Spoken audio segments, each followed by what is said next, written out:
April 25, 2026 அன்று இரவு மும்பையை சேர்ந்த அப்துல்லா டோடேகியா, அவரது மனைவி நஸ்ரின் மற்றும் அவர்களது மகள்கள் ஆயிஷா, ஜைனப் ஆகிய 4 பேர் இரவு உணவிற்கு பிறகு தர்பூசணி சாப்பிட்டனர்.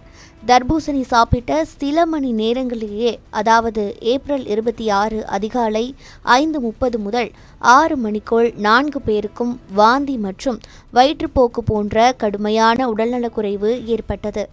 அருகிலுள்ள மருத்துவமனைகளில் சிகிச்சை பெற்றாலும் துரதிர்ஷ்டவசமாக 4 பேரும் சிகிச்சை பலனின்றி உயிரிழந்தனர்.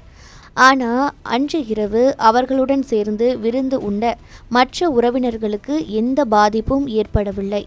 இவர்கள் மட்டும் தனியாக தர்பூசணி சாப்பிட்டதால் இதுவே ஃபுட் பாய்சனிங்கா மாறியிருக்கலாம் என சந்தேகிக்கப்படுகிறது.